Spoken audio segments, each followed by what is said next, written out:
آزمائش ہے، بلکہ رب کریم نے آزمائش ان کی بھی فرمائی ہے جو رب کریم کے انتہائی قریب بندے ہیں۔ یہ جو صورت بقرہ میں دوسرے پارے میں رب کریم نے فرمایا وَلَنَبْلُوَنَّكُمْ بِشَيْءٍ مِّنَ الْخَوْفِ وَالْجُوعِ وَنَقْصٍ مِّنَ الْأَمْوَالِ وَالْأَنفُسِ وَالثَّمَرَاتِ جو ہے، تو ایک ایک چیز کے آزمانے میں اللہ تعالیٰ نے جسمانی نقصان کی بات بھی فرمائی ہے، مالی نقصان کے لحاظ سے بات فرمائی ہے کہ سب چیزوں کے ذریعے آزمایا جا رہا ہے۔ کیوں؟ دنیا دار امتحان ہے، آخرت ہے دار الانعام اور دار الجزا۔ تو دنیا میں اس طرح کی تکالیف آ رہی ہے۔ اب دیکھیں نا، حضرت شاہ جی کا جہاں ایک جسمانی نسب جا رہا ہے، تو نبی پاک صلی اللہ علیہ وسلم کے 3 بیٹے ہیں اور تینوں کا انتقال ہے، اور اس عمر میں نہیں ہے کہ جس عمر میں پیدا ہوں اور فوت ہوں۔ امام ابن سعد رحمۃ اللہ نے لکھا ہے کہ حتیٰ رکبت دابہ، حضرت قاسم جو بڑے صاحبزادے نبی علیہ السلام کے، ان کے لیے لکھا کہ وہ چھلانگ مار کے بیٹھ جاتے تھے اونٹ کے اوپر، یعنی اس عمر میں تھے۔ اب 18 سے 19 ماہ عمر ہے، تو ظاہر بات ہے دوسرا سال پورا ہونے کو ہے، اور یہ بچہ ابو کے ساتھ امی کے ساتھ بول لیتا ہے، مانوس ہوتا ہے، تو فرمایا اس عمر میں ان کا انتقال ہوا۔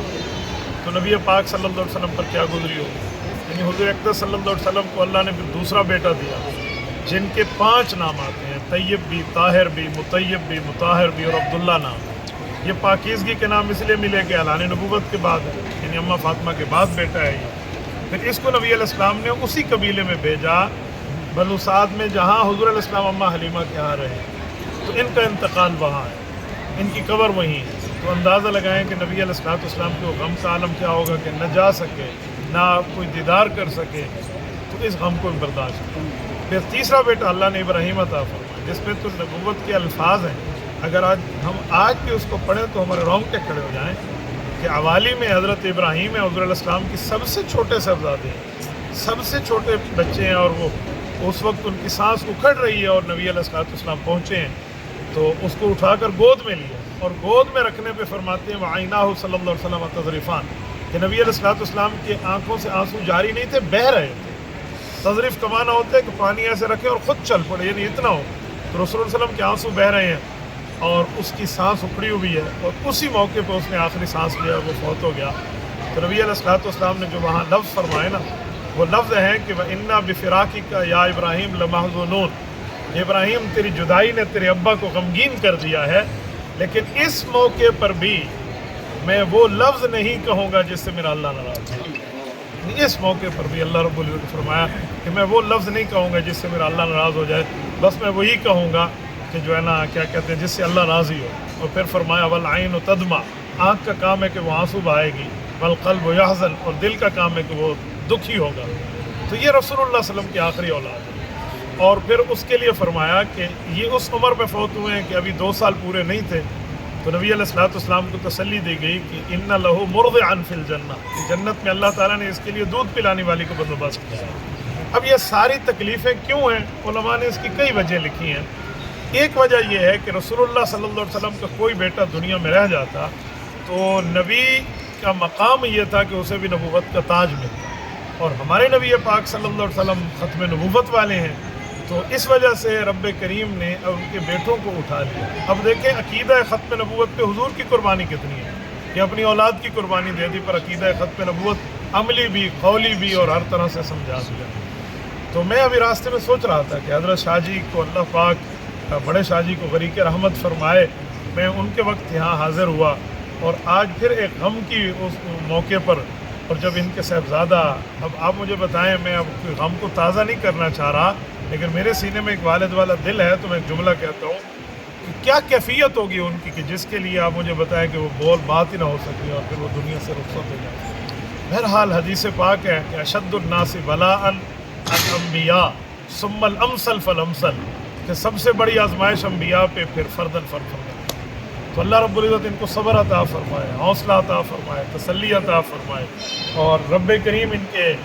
درجات کو بلند فرمائے۔ اور میں ایک جملہ کہوں آپ کو، یہ نابالغی کی عمر ہے، نابالغی کی عمر میں بچوں کا انتقال ہو جانا، یہ تو اتنی بڑی بات ہے کہ گویا کہ دنیا کے غم پر تو دوسرا لفظ نہیں ہے، لیکن آخرت میں بخشش کے پیکج ہیں۔ آخرت میں اتنے بخشش کے پیکج میں آپ کی خدمت میں عرض کروں، حضرت امام بیہقی رحمۃ اللہ نے فرمایا کہ السک، کہ جو بچہ ناتمام ہو، وہ پورا بھی نہ ہوا ہو اور وہ پیٹ میں والدہ کے ہو اور وہ اسقاط ہو جائے، گر جائے، ابارشن ہو جائے اس کا، تو فرمایا یہ بھی یصیح عند اللہ، اللہ کے ہاں چیخ چیخ کر عرض کرے گا کہ اللہ میرے ماں باپ کی ابھی بخشش نہیں ہوگی، ابھی بخشش۔ اب یصیح کا معنی ہوتا ہے چیخنا۔ اب دیکھیں نا 30ویں پارے میں سورۃ نبا میں اللہ تعالیٰ فرما رہے ہیں کہ لا یتکلمون الا من اذن، اللہ کے دربار میں کوئی بات نہیں کر سکے گا جب تک اجازت نہیں ملے گی۔ اور ایک بچہ چیخ رہا ہے تو اس کو مانے وہ قانون سے ماوراء ہے، تو آخرت میں تو اتنا بڑا رتبہ ہے، اتنا مقام اور اتنا درجہ ہے۔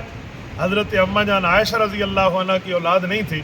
خود ارشاد فرماتی ہیں کہ رسول اللہ صلی اللہ علیہ وسلم نے ایک موقع پہ فرمایا کہ جس کی 2 بیٹیاں ہوں اور وہ ان بیٹیوں کی اچھی تربیت کر کے اچھی جگہ اس کا حق ادا کر کے یعنی شادی کر دے تو اس کے لیے جنت میں یہ جہنم کے لیے آڑ بن جائیں گے۔ تو ایک صحابیہ بیٹھی تھی، حضرت اماں فرماتی ہیں کہ ان کے پاس تو ایک ہی اولاد تھی، دوسری بیٹی نہیں تھی،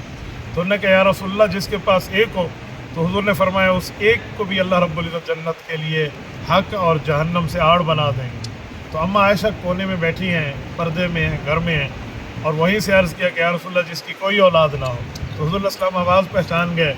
فرمایا کہ عائشہ اس کے لیے محمد صلی اللہ علیہ وسلم۔ تو پھر اس موقع پر اس طرح کی تسلی کی بات میں آپ کی خدمت میں عرض کروں، میرے الحمدللہ کئی بچے ہیں اور کچھ بچے ایسے ہیں جو اللہ کے دربار میں ہیں۔ میرے 2 بچے کچھ دنوں پہلے دنیا سے رخصت ہوئے، دونوں جڑواں تھے، دونوں بیٹے تھے۔ بہرحال ان بچوں سے تو میری کوئی بات نہیں ہوئی نا، وہ پیدا ہوئے اور اس کے کچھ دنوں میں وہ ہو گئے، اللہ کو پیارے ہو گئے۔ یہاں تو ایک سلسلہ ہے، یہ تعلق۔ بہرحال یہ دنیا ہے، اس میں برداشت کرنا ہوگا۔ تقدیر کے معاملات میں آخرت کے اندر جو اجر ہے، شاید میں ایک جملہ کہتا ہوں، ہم اس غم کے سہنے پر جو رتبہ پائیں گے نا، وہ رتبہ عبادات سے نہیں ملے گا۔ ہم شیخ الاسلام کی خدمت میں حاضر تھے، حضرت مفتی تقی عثمانی دامت برکاتہم، تو ایک شخص کا بیٹا فوت ہوا، تو حضرت نے اس پر ایک حدیث پاک سنائی، وہ میں آپ کی خدمت میں عرض کر کے بات پوری کرتا ہوں۔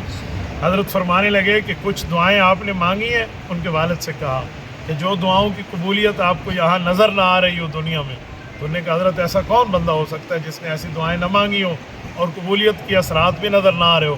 تو فرمایا کہ شاید اس غم کی وجہ سے اللہ وہ دعائیں قبول کر لے۔ تو فرمایا کہ میں تمہیں ایک حدیث سناتا ہوں۔ پھر حدیث پڑھی کہ اذا احب اللہ عبدا ابتلاہ حتی یسمع تضرعہ، فرمایا جب بندے اور اللہ کی محبت کا یہ لیول آ جائے کہ رب کریم اس کو کسی آزمائش میں مبتلا کریں تو اللہ اس کی آہوزاری کو سننا اور قبول کرنا چاہتا ہے۔ تو یہاں تو اللہ رب العزت کا ایک دینی حساب سے ایک حامل شخص اور نسل در نسل ایک دین کی خدمت، پھر اس کے بعد اس تعلق کا اگر اس طرح ہو گیا ہے تو یقیناً آخرت میں درجات ہیں۔ حضرت شاہ جی تو ہم میں بیٹھے ہیں، ہم بات کر سکتے ہیں، یہ سمجھا سکتے ہیں، ہم سن سکتے ہیں۔ مجھے ان کی اہلیہ، اس بچے کی والدہ کے لیے، اس کی بہنوں کے لیے جس کی 5 بہنیں ہوں اور 5 کا وہ اکلوتا بھائی ہو، ان کے لیے بھی دعا فرمائیں۔ اللہ ان سب ہماری جو ہے نا بچیوں کو صبر جمیل عطا فرمائے، اللہ ان کی والدہ کو صبر جمیل عطا فرمائے، اللہ حضرت شاہ جی کو اس کا نعم البدل عطا فرمائے، جتنے رسول اللہ صلی اللہ علیہ وسلم نے خیریں مانگی ہیں وہ ان کو عطا فرمائے، اور رب کریم ان کے اس غم کو ہلکا فرمائے۔ الحمدللہ رب العالمین والعاقبۃ للمتقین والصلاة والسلام علی سید الرسل وخاتم النبیین۔ ربنا ظلمنا انفسنا وان لم تغفر لنا وترحمنا لنكونن من الخاسرین۔ ربنا آتنا فی الدنیا حسنہ وفی الآخرۃ حسنہ وقنا عذاب النار۔